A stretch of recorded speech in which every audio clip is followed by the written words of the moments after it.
You're about to witness an honor killing. A 17-year-old girl dragged into a crowd in a headlock. Who would have thought that falling in love was bad and that love hurts? Because in my eyes, it wasn't bad for me to fall in love with a Sunni man. But everyone else, especially my family, the Kurdish, they thought it was an abomination. One day when I was walking home from school with my boyfriend, I see my uncle and my brother in front of my house with this really mad look in their face. And in my mind, I'm like, what's going on? And yeah, and plus to that, there was 100 men outside in front of my house. And I was like, what did I do wrong? Like, what is going on? They run towards me, and I try to escape, but they grab a hold of me, they grab both of my arms. They come taking out these stones, and they start throwing it at me.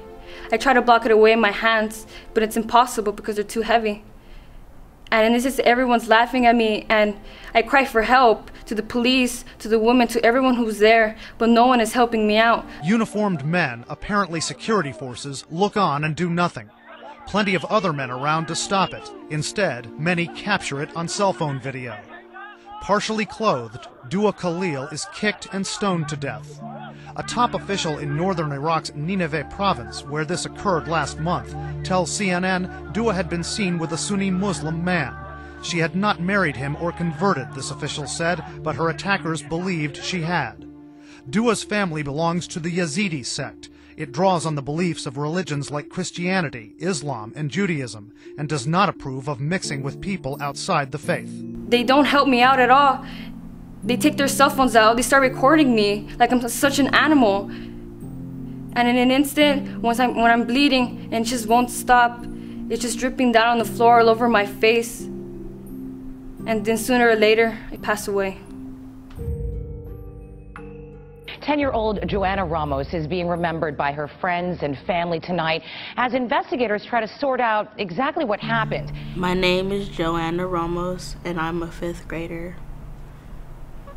After school, I was walking home with my friends, and then a girl that I don't like came up to me, and we started arguing back and forth over a boy. No teachers were around. Nobody, no adults were there, just us kids just walking. So I guess I said something to piss her off, and next thing you know, we're fighting.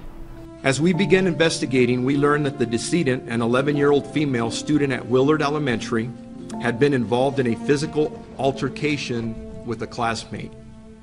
It was determined that after school, the girls and approximately 7 onlookers walked to a nearby alley to engage in a pre-planned fight. Everybody's around 5th graders to 8th graders just yelling, screaming. Nobody's trying to stop the fight at all. They're just standing there watching me get beat up. So when the fight was finally over, I went home. Only a couple hours later, the little girl seen dancing in this video started vomiting and feeling tired. Joanna's mother says on the way to the hospital, she didn't wake up. Something wrong with my daughter, because I tried to wake up and she didn't answer. I can see her heart. She wasn't breathing. I just really wasn't feeling it. I couldn't comprehend, and I just had a massive headache. So she rushed me to the emergency room. I went there, and they told my mother that I had blood clots in my head. So I went in the emergency room, just laid down, and after that, on Friday night, I was pronounced dead. She was treated by the emergency room, which included emergency surgery. She was placed in ICU in critical condition, and at approximately 8:50 p.m., sadly, in spite of the hospital's valiant efforts, and I heard the hospital did whatever they could to revive her, she was pronounced deceased. What happened here is horrifying. Why it might have happened will leave you incredulous. She was just a good girl. Hello, my name is Megan Meir, and I'm 13 years old from Missouri. My best friend and I created a MySpace page because everyone had one at that time, and that's just the thing that was cool.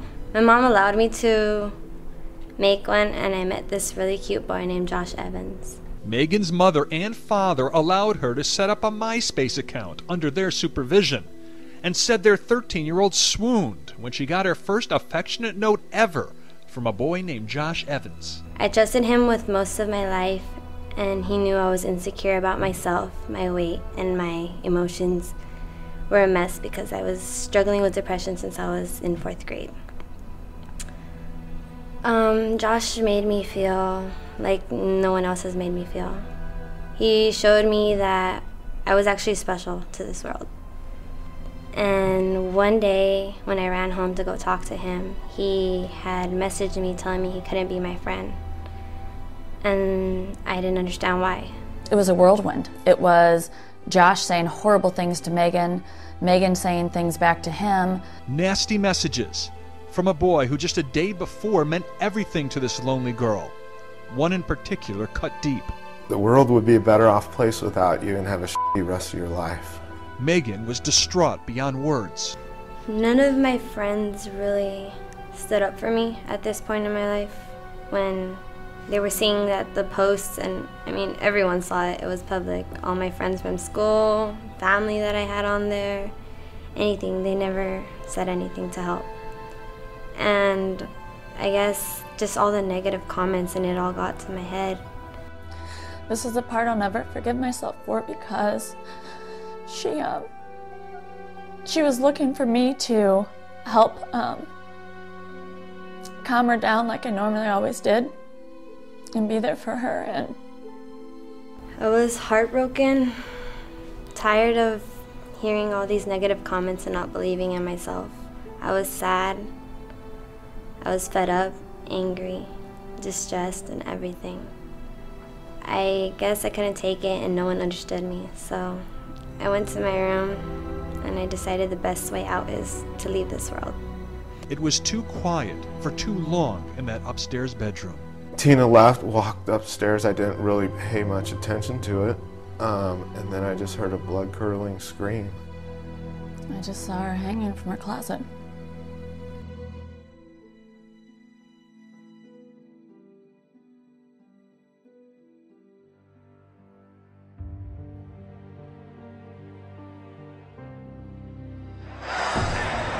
I do not think that I should apologize.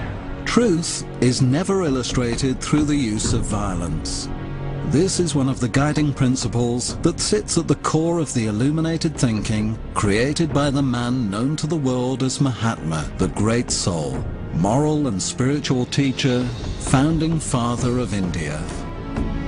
The British came in searching for wealth, power, anything that could help Europe thrive. So once he saw everything India had to offer, they came in and started implying all their laws and everything without. At first, they told us if we wanted to give in peacefully, but my people refused, so they went more towards dictatorship. They implied taxes, pretty much anything that would be useful to them. And during that time, I was in South Africa, but once I returned, I saw everything that was going on. I didn't feel good because it was my people. I couldn't just let them go through everything, so I had to be the change I wanted to see. So I started protesting.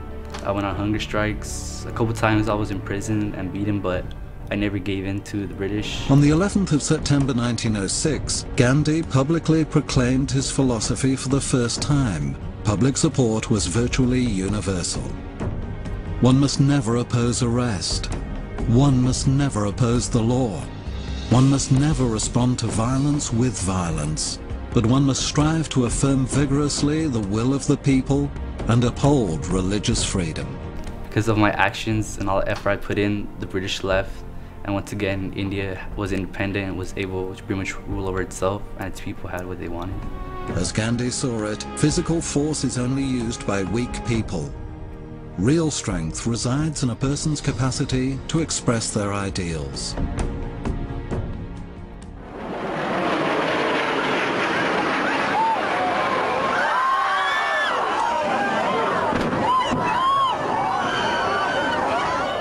I'm a passenger from Flight 93. I'm a father and a husband. I was heading to San Francisco for a wine testing event. When I see someone standing up and screaming at everybody, saying that this plane was hijacked, my heart just dropped.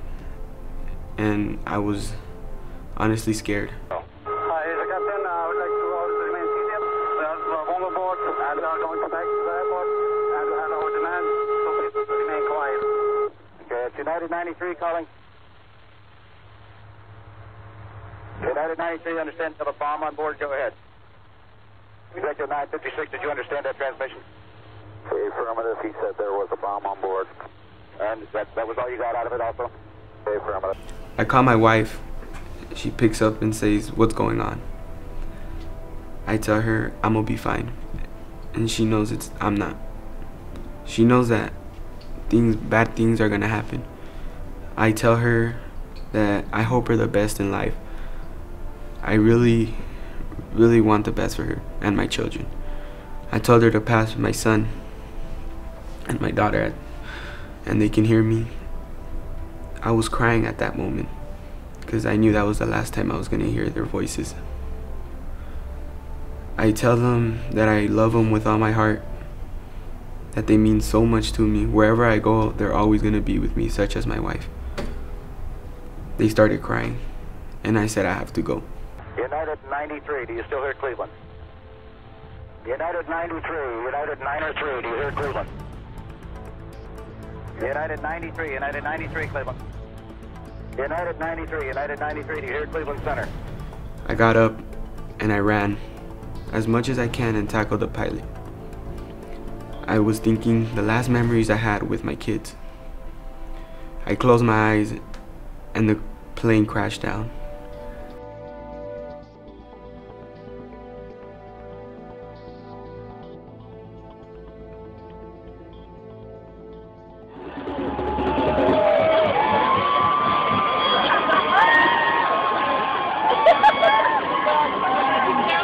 I'm a graduate from Fort Zumwalt High School, and on a Friday, the principal from the school told the students that there was gonna be a protest against gay people.